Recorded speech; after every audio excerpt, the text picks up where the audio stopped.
Okay, so this is going to be the test review for the Chapter 4 test. We're working with logarithms and exponential functions. There's 15 questions on the test review. As we go through the 15, just again remember, if you have questions, pause it, go back, review, those kinds of things as we go. So the first thing is we're dealing with question number 1. It says that we have to find the accumulated value of an investment of $9,000 at 9% interest compounded continuously for 4 years. And there are two different formulas for compounding interest. Both are going to be given to you on the day of the test. The issue is first knowing which formula to use. It uses the phrase compounded continuously. Whenever the word continuously is used, we use the formula A equals P E. Oops, let me just start that over.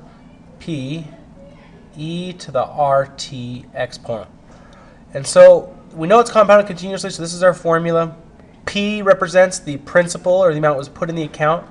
So what's left in the account, the amount left, or after so long, it's going to be 9,000, that's what was invested, times e to the, our rate was 9%, so that's 0.09. It's important you convert it to a decimal, times the number of years. It says it was in there for 4 years.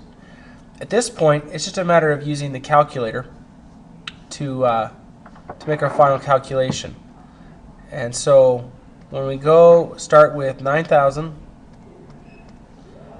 times e, now e is down here, second function of ln, raised to the 0.09 times 4. If we use that exponent, we're going to get 12,899.96. So this would equal 12,000 excuse me, $899.96. And that's the amount of money that would be in the account after 4 years. All right. Question number 2 asks us to produce a graph. So I'm going to real quickly here grab a graph background here. Let's go to the next page and do a median. Okay. In working with question number 2, it says y, or f of x, equals 1/4 raised to the x. And so we could come in here and we can start trying to graph what this looks like. But you know, we're not going to ignore this. While this is really simple, anything to the 0 power is 1. So I could put a dot at, you know what, let me make my intervals. The red lines are going to be 1s. So that'll be at a half. So this will be 1, 2, 3. So I'm going to do 0, 1. Boom. If I put a 1 exponent on a number, it stays itself. So if I came out here to 1, it would have to be at a quarter, which would be down here. If I went out to 2, a quarter times a quarter is a 16th. That's going to be so low down here, it's going to be really hard to tell. If I were to go to -1, if you put -1 in as your x, anything to the -1 gets inverted or reciprocated. And so 1/4 flipped upside down would be 4. So here at -1, this would actually be way up here at 4. Now that's me doing it by hand, understanding the math, understanding the graph and the shape of the graph. If, however, you have any hesitations at all, you just go to the calculator and we're going to produce the graph there. If I were to type in parentheses 1/4, whoops, that wasn't over, that's over 4, raised to the x, and look at the graph. First, I'm going to see the graph that I think I'm producing here as well, but also I could go to the table and I'd be able to realize that at -1 the answer is 4, at 0 it's 1, at 1 it's 0.25.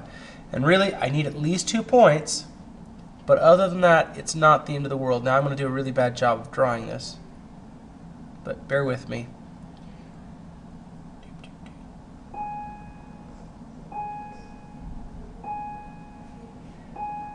And we would expect this graph to extend itself out forever to the right like this, hovering right above the axis, and then of course going up here as well.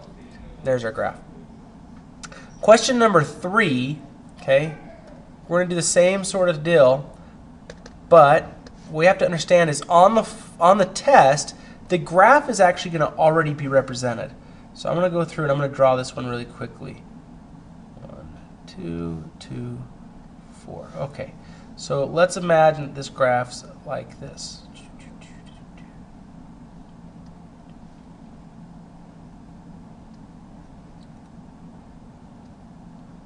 The question is that if this is, let's imagine this is y equals 2 to the x. How would I move this graph to produce y equals 2 to the x minus 3, excuse me, and then down here a plus 2. So in question number 3, it's not about can you draw the graph. The question is, how do you move 2 to the x to create 2 to the x minus 3 plus 2?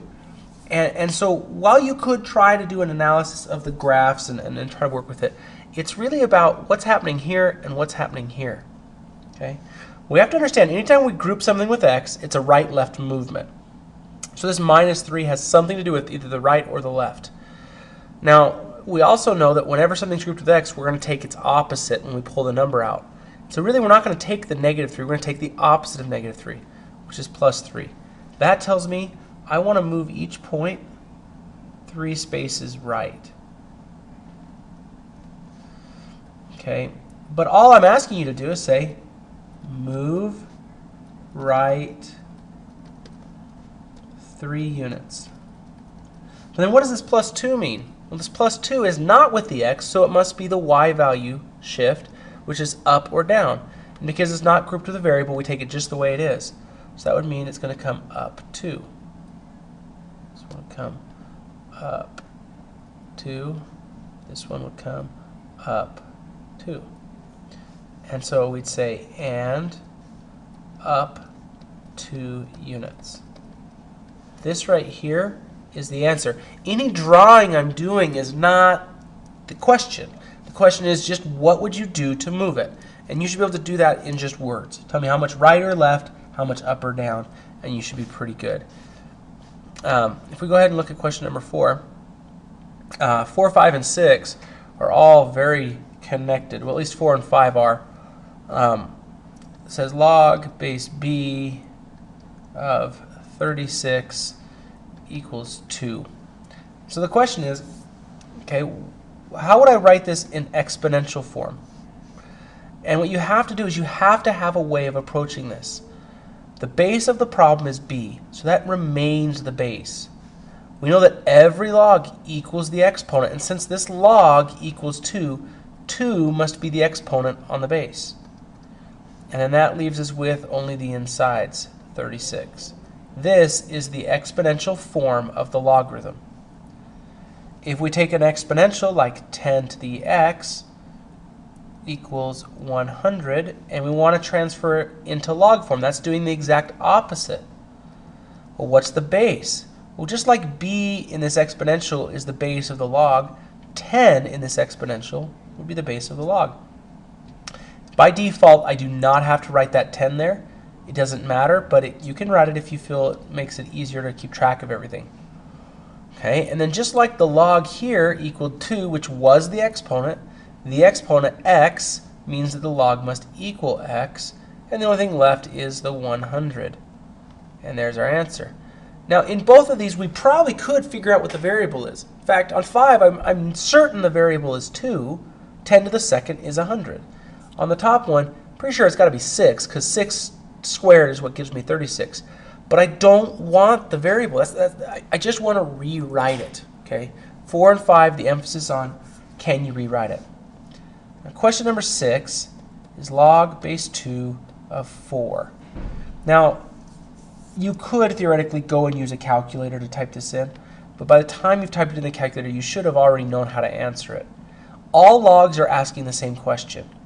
What exponent do you put on the base to produce what's inside the parentheses? Well, to get a 2 to become a 4, I would use an exponent of 2. Okay? And then so the answer is 2. Now, let's say we had log base 3 of 1, sorry, of 1. Well, what exponent do you put on 3 to get 1? The answer would be 0. Could these be put in the calculator and you get your answer? Absolutely. And let's just remind ourselves how to do that. There's two ways. We can use the change of base formula, which would take log of 4, and we would divide it by log of 2. See how we're putting this upper number in first, and then we're dividing by the log of the base.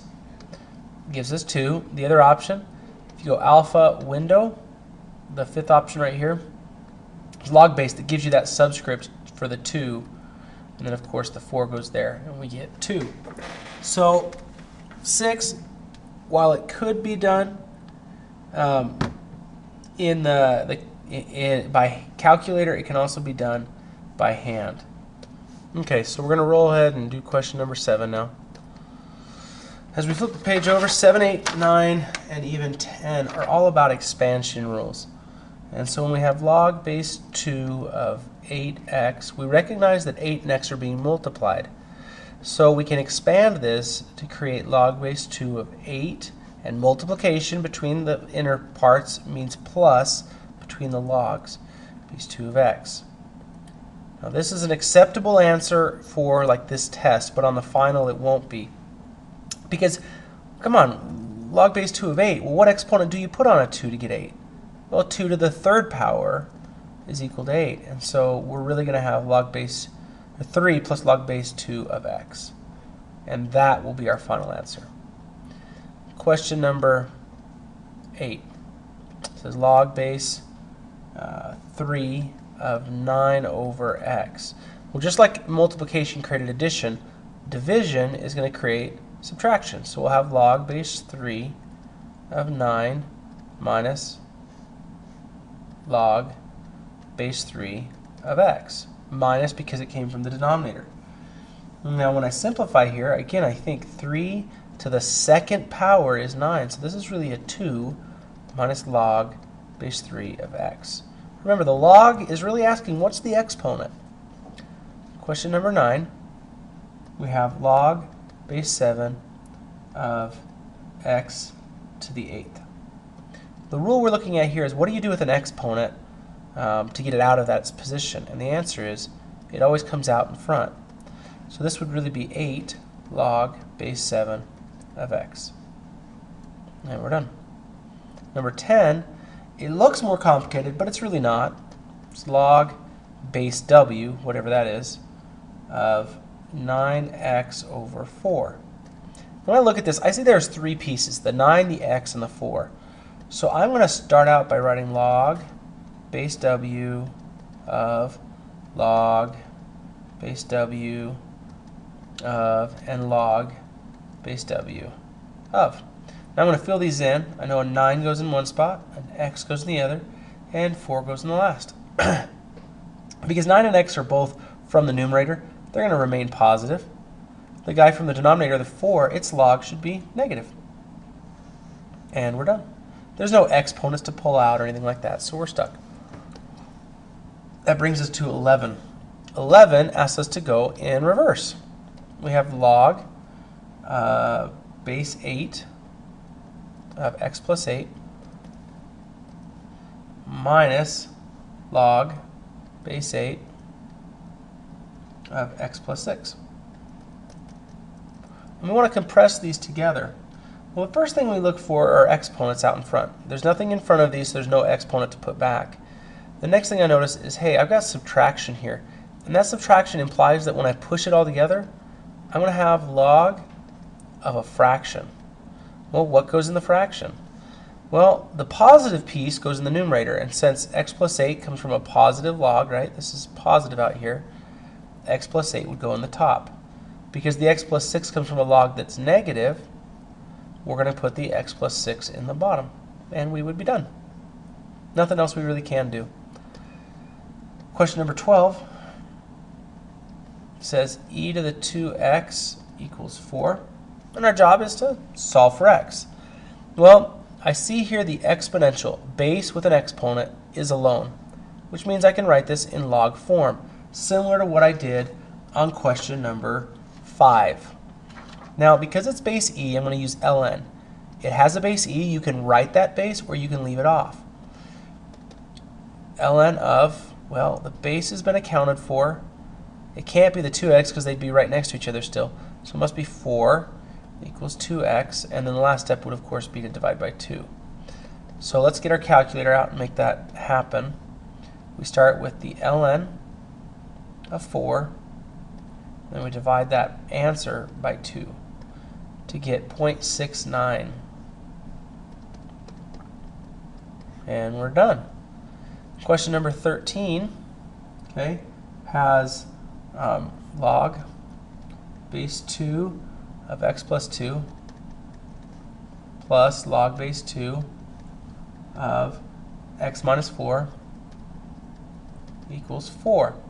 Well, I'd like to take this log and turn it into an exponential because that would remove the log stuff from everything. The problem is that I have two logs.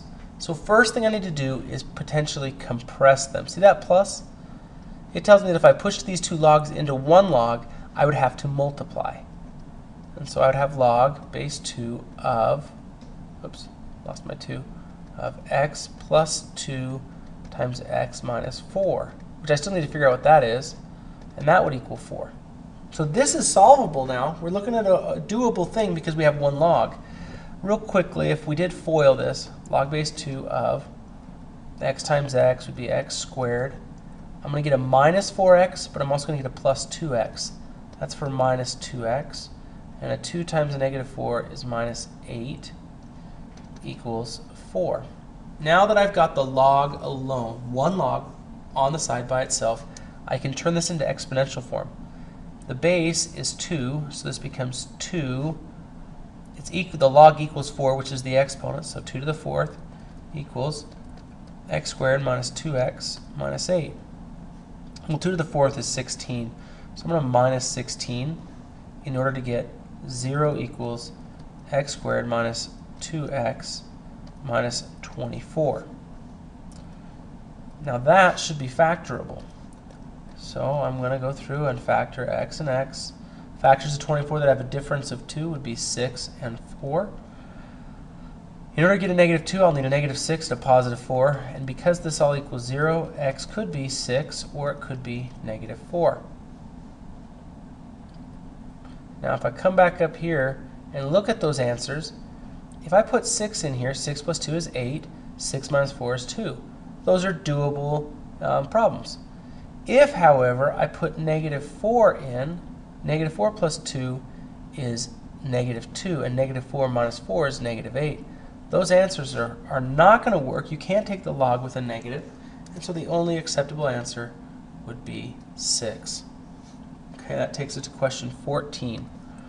Now 14, we're given an equation that tells us that the final result, or final amount of pounds of a radioactive material will equal the initial material times e to the negative 0.01386x, where x is the number of years that it takes. So we're trying to figure out how much material is left over. It says that we're starting with 500 pounds of material, so that would be this guy right here, e to the negative 0.01386x, and we know we want this to get down to about 109 pounds. And the whole idea here is after it's decayed enough, we should be able to refine it, and that would give us a place to store more radioactive material because we could pull out 400 pounds of the stuff to make room for more radioactive waste. And so we always want to continue to consider that question of when do we have enough room to put more radioactive material in. And so to solve this for x, the number of years it takes for this to happen, we're going to divide both sides by 500. And if I do that in my calculator, 109 divided by 500, we're going to get 0.218. So 0.218 equals e to the negative 0.01386x. And this is, again, I've got an exponential here, so I'm going to use the logarithm. The ln, because it's base e, of 0.218 will equal the exponent, negative 0.01386x. Last step would be to divide by negative 0.01386. So that x will equal, grab my calculator, I'm going to take the ln of 0.218. I'm dividing by negative 0.01386. And I get 109.9 years. Now I think the answer C is 110 years, which is extremely close to that value within rounding. Okay, and so now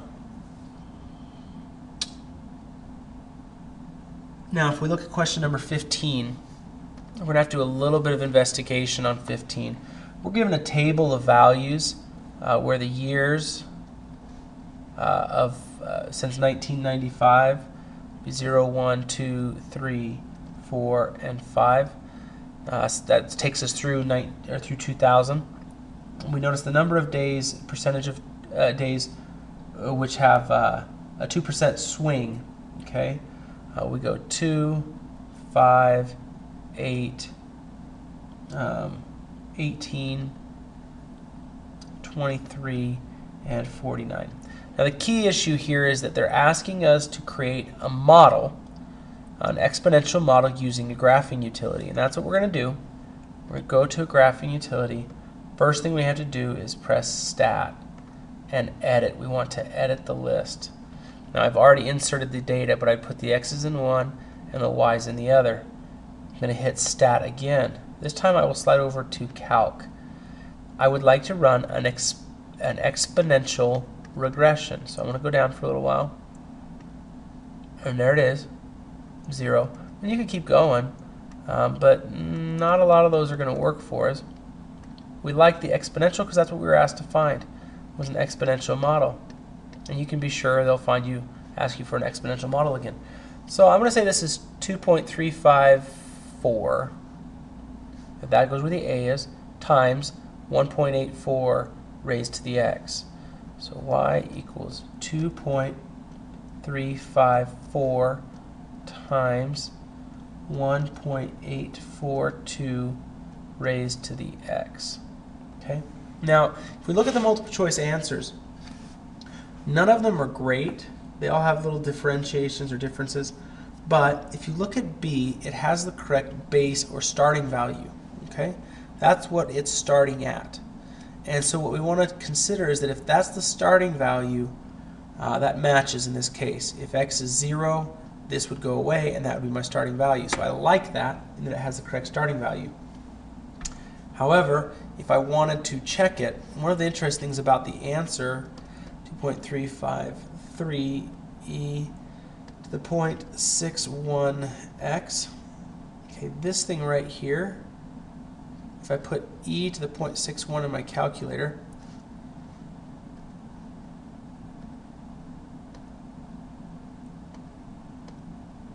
I get the 1.84 that we were kind of expecting from the calculator's calculation earlier.